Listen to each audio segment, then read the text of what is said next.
Hi friends, welcome to my YouTube channel math science D K Raj. दोस्तों, मैं हूँ D K राज। आइए आज हम चर्चा करते हैं क्लासिफिकेशन ऑफ बायोलॉजी। ठीक है, क्वेश्चन है क्लासिफिकेशन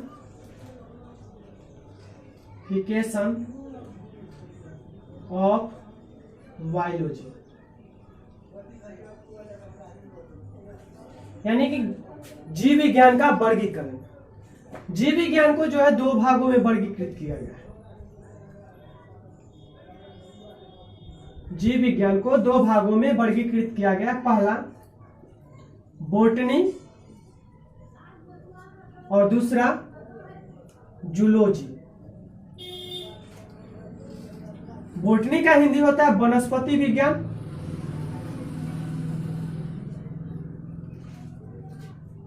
और जूलॉजी का हिंदी होता है जीव जंतु विज्ञान।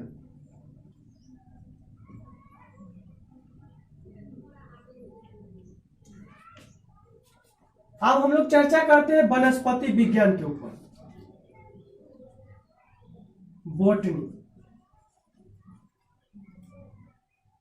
बोटनी सबसे पहले जानते हैं कि बोटनी होता क्या है, बोटनी कहते हैं किसको है। ठीक है, तो बोटनी शब्द की उत्पत्ति जो हुआ है, बोटनी,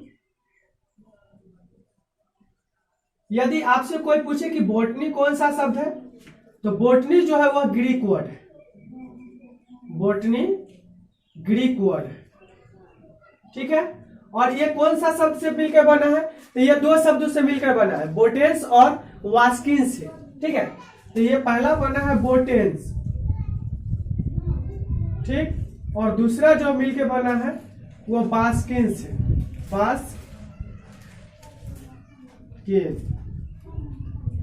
ठीक, वास्किन से। और ये दोनों भी जो होगा कौन सा वर्ड होगा, तो ये ग्रीक वर्ड होगा। क्या है? ग्रीक वर्ड है। ठीक है, बोटेंस का अर्थ होता है हेवर्स, ठीक, जिसका मीनिंग होता है झाड़ी। ठीक, और उसके बाद है बास्किन का अर्थ होता है चरण। ठीक है, तो बोटनी कौन सा वर्ड है, तो ग्रीक वर्ड है। कौन सा शब्द से मिलकर बना है, तो बोटेंस और वास्किन से। बोटेंस का अर्थ क्या होता है, तो हेवर्स मींस झाड़ी, और वास्किन का अर्थ होता है चरण। ठीक है, यदि आपसे कोई पूछे कि जीव विज्ञान का, वनस्पति विज्ञान का परिभाषा क्या होता है, जीव विज्ञान का वह शाखा जिसके अंतर्गत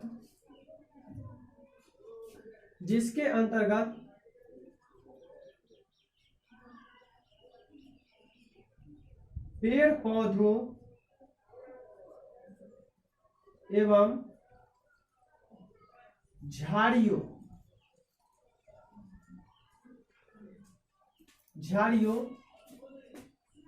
के बारे में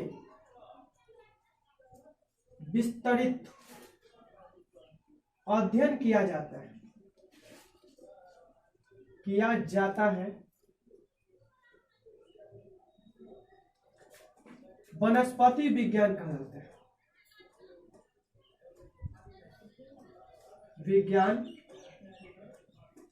कहलाता है। वनस्पति विज्ञान कहलाता है।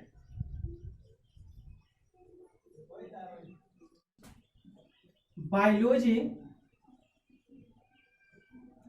is that branch of science under which studies about plant tree. It is called botany. अब जो है इसी का पॉइंट है नीचे का, इसको देखेंगे। मैं इधर मिटा दे रहा हूं।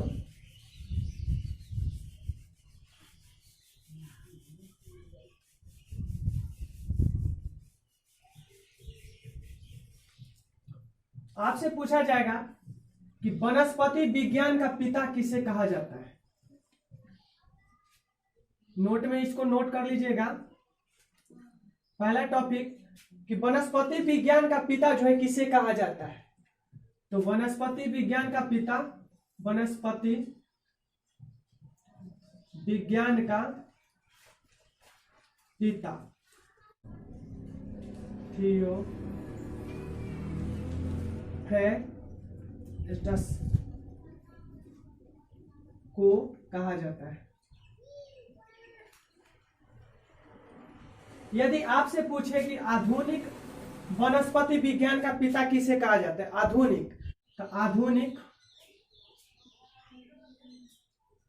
वनस्पति विज्ञान का पिता लिनियस को कहा जाता है।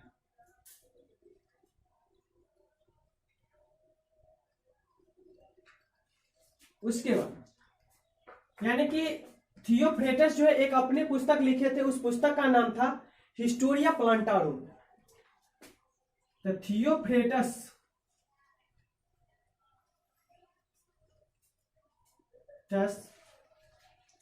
द्वारा लिखी पुस्तक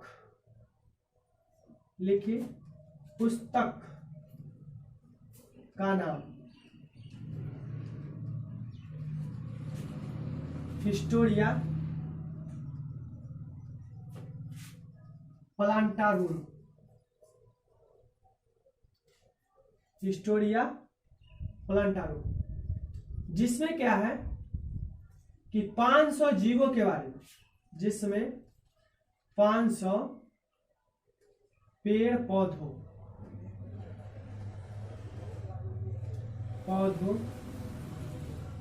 के अध्ययन का वर्णन किया गया है। अध्ययन का वर्णन किया गया है। ठीक है, तो ये जो था आप लोगों के लिए बहुत ही इंपॉर्टेंट माने की टॉपिक है। और एक चीज और, यदि मान लीजिए कि जो सब जो है घास भूसा है माने कि घास की तरह है, यानी कि घास से प्राप्त होती है, उसके अंतर्गत ये माने कि आता है वनस्पति विज्ञान। तो इसमें एक और क्वेश्चन जो है बहुत ही मस्त क्वेश्चन है, जिसे कहा जाता है कि जो मान लिया जाए कि जो घासों का अध्ययन को क्या कहा जाता है, यानी क्वेश्चन उठेगा कि घासों के अध्ययन को क्या कहा जाता है। तो घासों के अध्ययन को जो है एग्रो एस्ट्रोलॉजी कहते हैं। ठीक है, घासों के अध्ययन को एग्रो एस्ट्रोलॉजी कहा जाता है। जो घास माने कि बांस हो गया, बांस एक प्रकार का घास है। ठीक है, तो वो घास जो जितने भी घास है उसके बारे में जो अध्ययन किया जाता है उसको हम लोग बोलते हैं एग्रो एस्ट्रोलॉजी। ठीक है, तो एग्रो एस्ट्रोलॉजी। तो बस आज के टॉपिक में इतना ही तक। फिर अगला पार्ट जो है हम जूलॉजी के बनाकर आप लोग को जल्दी देंगे, आप उसको पूरा देखेंगे और इस वीडियो को पूरा देखें और दोस्तों में शेयर जरूर करें और पसंद आने पर लाइक और सब्सक्राइब मेरे चैनल को जरूर करें। Thanks for watching.